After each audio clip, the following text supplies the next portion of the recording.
Gubernur DKI Jakarta Anies Baswedan mendatangi kantor Komisi Pemberantasan Korupsi KPK untuk menjalani pemeriksaan bersama Ketua DPRD DKI Jakarta, Prasetyo Edy Marsudi.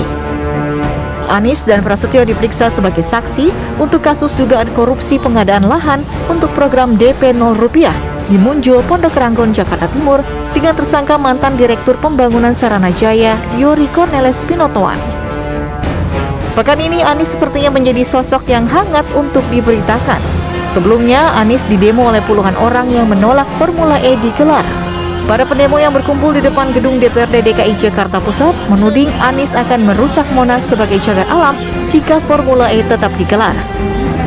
Nama Anies Baswedan bahkan sempat menjadi trending di sebuah platform media sosial setelah PLT Ketua Umum Partai Solidaritas Indonesia Giring Ganesha menuding Anies Baswedan pembohong. Pernyataan resmi tersebut diunggah Giring di akun resmi DPP PSI.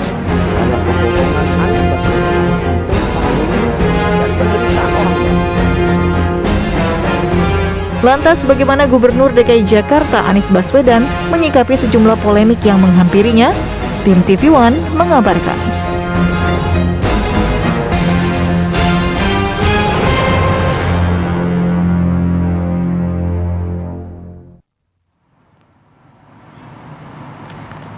Oke pemirsa, pagi hari ini kita sudah bersama dengan Gubernur DKI Jakarta, Pak Anies Baswedan. Pak Anies, kita sapa lagi Pak Anies. Kabar kita? Alhamdulillah baik, semoga sehat selalu juga buat Pak Anies, Pak. Alhamdulillah baik. Tidur nyenyak semalam Pak, tidur Pak. Wah, tiap malam tidur nyenyak. Alhamdulillah. Alhamdulillah kok tidur nyenyak. Pak Anies, langsung aja Pak Anies. Pagi hari ini kita ingin minta beberapa pernyataan dari Pak Anies, termasuk juga Pak. Ini ada kalau saya melihat di beberapa media ini Pak, informasi terkait dengan kemarin Pak Anies Baswedan memenuhi panggilan tim penyidik KPK dalam kapasitas sebagai saksi terkait dengan kasus dugaan korupsi lahan Munjul. Nah, sebenarnya poin-poin apa saja sih Pak yang digali oleh tim penyidik KPK terhadap Pak Anies kemarin? Ya, pertama saya ingin sampaikan terima kasih kepada KPK karena saya diberi kesempatan untuk ikut membantu tugas KPK di dalam memberantas korupsi. Karena itu semua adalah agenda kita semua. Dan saya kemarin berkesempatan untuk membantu memberikan tambahan-tambahan informasi yang mudah-mudahan akan bisa membuat proses penyidikan dan penuntasan kasus korupsi ini berjalan dengan baik. Dan ini bukan kali pertama saya membantu KPK. Jadi sejak lama, dulu ketika saya masih bertugas di kampus, karena di kampus kita bantu dengan membuat mata kuliah anti korupsi. Waktu itu menjadi mata kuliah wajib dan kampus pertama di dunia dan satu-satunya di dunia yang menjadikan anti korupsi sebagai mata kuliah wajib untuk seluruh mahasiswa. Lalu saya pernah bertugas di sana juga sebagai ketua komite etik itu di tahun 2013. Pernah juga ditunjuk dari tim 8 tahun 2009. Itu semua adalah bagian dari di dalam kapasitas apapun kita bantu usaha untuk pemberantasan korupsi, termasuk dalam kapasitas saya sekarang ketika di pemerintahan. Itu pun yang kita lakukan, kami membentuk KPK Ibu Kota, bagian dari ikhtiar untuk pencegahan. Dan ketika terjadi peristiwa korupsi, dan kemudian ada laporan ke KPK, kemudian diproses KPK, sekarang pada fase penyidikan, kita bantu juga KPK.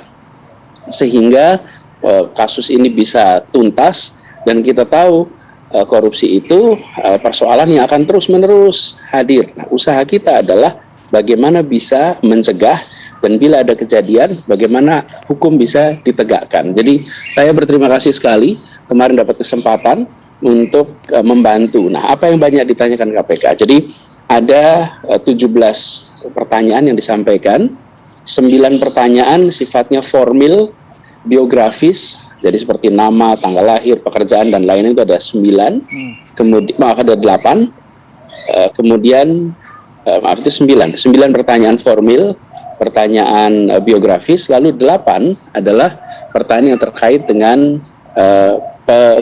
kebijakan, peraturan-peraturan.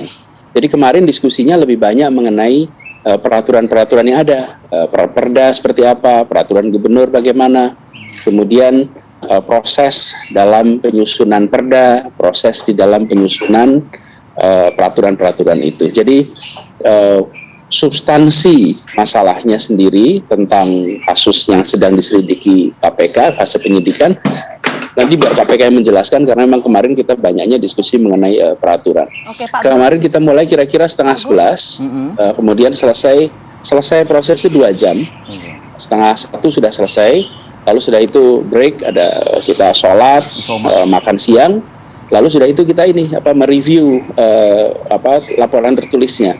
Lamanya malah di review laporan tertulis sampai baru keluar sekitar jam 3:15.